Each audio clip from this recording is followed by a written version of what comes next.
বিসমিল্লাহির রহমানির রহিম। মাগরিবের আজানের জন্য সবাই এখানে বেশিরভাগ লোকই নামাজি, এই জন্য বিলম্ব করা হয়েছে।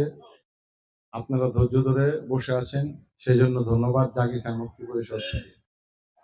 ভাইরা, একটা কথা মনে রাখবেন, আপনারা সবাই, খান সাহেব জেলখানায়, সে অত্যন্ত অসুস্থ, সে আপনাদের কাছে দোয়া চেয়েছে। আপনারা সবাই তার জন্য দোয়া করবেন। আল্লাহ পাক রব্বুল আলামিন যেন তা থেকে দ্রুত সুস্থতা দান করেন। আপনারা জানেন, এই নবীনগর মুসলিমনগর মুরব্বীদের সাথে বা ছোট বড় সবার সাথে আমাদের জাকির খান মুক্তি পরিষদের সুসম্পর্ক। আজকে আপনারা যারা এই অনুষ্ঠান আয়োজন করেছেন, তাদেরকে জাকির খান মুক্তি পরিষদে জাকির খান সাহেবের পক্ষ থেকে ধন্যবাদ। আপনারা এই মুসলিমনগর নবীনগর মানুষ অনেক নির্যাতন, অনেক হামলা মামলার শিকার হয়েছেন। আমাদের শ্রদ্ধেয় মুরব্বী মজিবুর ভাই সেটাই আপনাদের কাছে বলেছে। আপনারা সবাই যথাযথ মর্যাদা পাবেন। জাকির খান সাহেব বের হয়ে আপনাদের মুরব্বী আপনাদের নিয়ে বড় ধরনের একটা অনুষ্ঠান করবে এই এলাকায়। আমি জাকির খান সাহেবকে অনুরোধ করব যেন এই এলাকায় এসে আপনাদের পাশে এসে এর চাইতে আরো বড় প্রোগ্রাম করতে পারে। ভাইরা, একটা কথা মনে রাখবেন, এই মুক্তি পরিষদের চাঁদাবাজ, ভূমিদস্যু, মাদক ব্যবসায়ী যারা আছেন আর যারা আওয়ামী লীগের দোসরদের লালিত পালিত করছেন, তাদের বিরুদ্ধে আমার আগের সব বক্তারাই বলে গেছেন। আপনারা সবাই দয়া করে এই এলাকার যারা মুরব্বী আছেন, মজিবুর ভাই আছেন, রঞ্জু ভাই আছেন, আনোয়ার ভাই আছেন, আরো যারা গণ্যমান্য ব্যক্তি আছেন, সবাই জাকির খানের যারা মুক্তি পরিষদের যারা জাকির খানকে শ্রদ্ধা করেন তাদেরও শ্রদ্ধা করবেন। আমার এটাই আপনাদের কাছে অনুরোধ। আপনারা ভুলে যাবেন না, এই নারায়ণগঞ্জে অনেক বড় বড় নেতা ছিল। এই আপনার মাটির 4 আসনের এমপি, সে অনেক খেলতে চেয়েছে, ওই খেলা তো সে কিছুই দেখাইতে পারলো না। ছেলে নিয়ে নিজের ছেলের শ্বশুর বাড়ির লোকজন নিয়েও আপনাদের উপরে গুলি চালাইছে। মুসলিমনগর এবং বৈষম্য ছাত্র দলের সব নেতা কর্মীদের উপরে গুলি চালিয়েছে। গুলি চালিয়ে কি হয়েছে? কেউ থাকতে পারেনি এই নারায়ণগঞ্জে, কেন বাংলাদেশে। তারা সবাই এই বাংলাদেশ ছেড়ে চলে গিয়েছেন। সবচাইতে বিশ্বের মধ্যে সবচাইতে বড় ইতিহাস, একটা ক্যাবিনেট 300 সদস্য আর বাকি 33 জন। এই 133 জন নিয়েই সে পালিয়ে যায়নি। সে নিয়ে গিয়েছে যাদের কাছে টাকা আছে, যারা বাইরে থাকবে তাদের টাকা দিয়ে এই টুস করে ঢুকে আসা নেত্রী বলে যে ঢুকে পড়বে, সেই নেত্রীর সাহায্যের জন্য তারা নিয়ে গিয়েছেন। 164টা পাসপোর্ট সে গণভবনে রেখে গিয়েছেন। কারণ ওরাও এই বাংলাদেশকে অনেক টাকা কামিয়েছে আমাদের ব্যারেজ করার জন্য, যেটা আমরা না, জাকির খান মুক্তি পরিষদ না, বাংলাদেশ জাতীয়তাবাদী দলের নারায়ণগঞ্জ জেলা, নারায়ণগঞ্জ মহানগরের অনেক নেতৃবৃন্দ আছেন যারা তাদের টাকা খেয়ে প্রশ্রয় দিচ্ছেন। তাদের আপনারা চিহ্নিত করুন। তাদের এই নারায়ণগঞ্জের মাটিতে খান সাহেব বের হলে তাদেরও বিচার হবে ইনশাল্লাহ।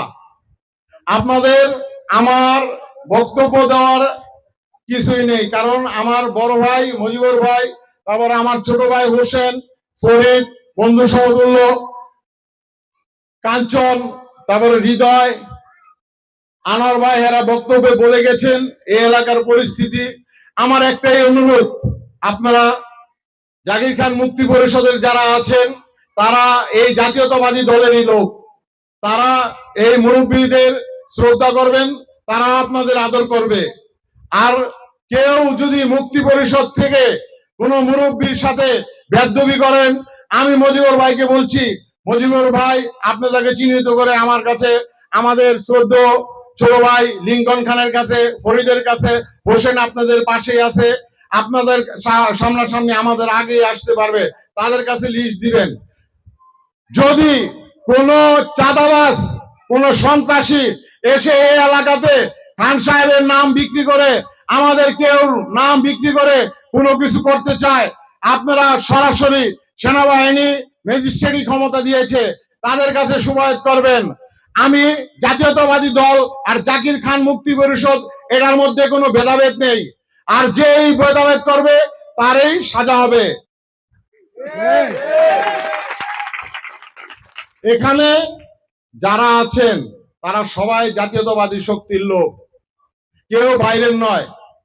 আপনাদের কাছে একটা অনুরোধ, আগামী 22 তারিখে খান সাহেবকে নারায়ণগঞ্জ জেলা জজ করে উঠাবেন।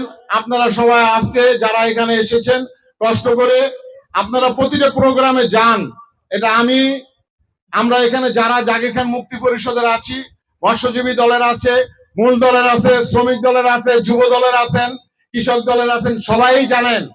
ভাইরা, আপনারা যেই পরিশ্রম করছেন খান সাহেবের জন্য, আল্লাহ পাক রব্বুল আলামিন যদি চায় 22 তারিখে যদি জামিন হয়, আপনাদের সবার কথা খান সাহেব শুনবে। আর আমি এখানে এসেছি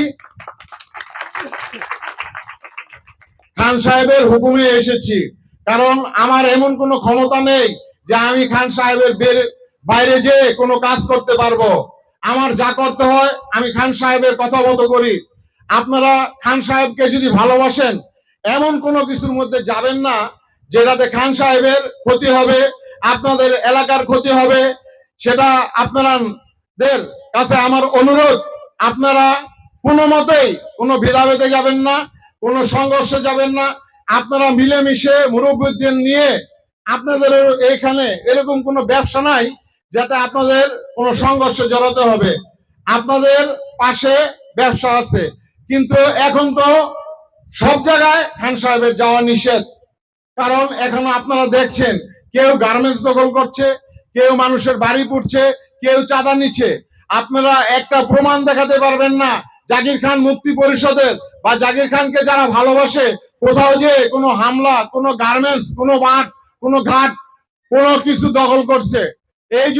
এগুলো যদি দেখাতে পারেন, আপনারা আমাদের কাছে বলবেন, আমরা তার উচিত বিচার করব। আর যদি বিচার করতে না পারি, তখন আপনারা বলবেন যে আপনি তো খান সাহেবের দোহাই দিয়ে বলে এসেছেন, আপনারা তো এখন বিচার করতে পারেন না।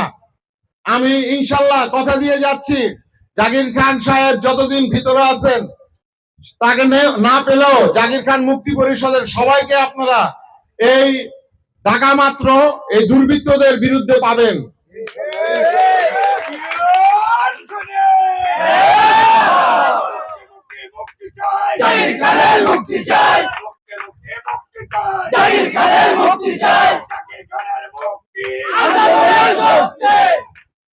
ভাইরা, এই বলে অনেকক্ষণ আপনারা এই জায়গায় আছেন, মিলাদ হবে, আপনারা নেওয়াজ খাওয়াবে, নেওয়াজ খেয়ে আপনারা এখান থেকে যাবেন। এখন সুন্দরভাবে আপনারা বসেন, আমাদের সভাপতি সাহেব রঞ্জু ভাই আপনাদেরকে 2-4টা কথা বলবে, এরপরেই মিলাদ হবে ইনশাল্লাহ। মুক্তি মুক্তি মুক্তি চাই, জাকির খানের মুক্তি চাই, মুক্তি মুক্তি মুক্তি চাই, জাকির খানের মুক্তি চাই, মুক্তি মুক্তি মুক্তি চাই, জাকির খানের মুক্তি চাই। বাংলাদেশ জাতীয়তাবাদী দল জিন্দাবাদ, বাংলাদেশ জাতীয়তাবাদী দল জিন্দাবাদ, বাংলাদেশ জাতীয়তাবাদী দল জিন্দাবাদ। এই বলে আমার বক্তব্য শেষ করছি। আসসালামু আলাইকুম।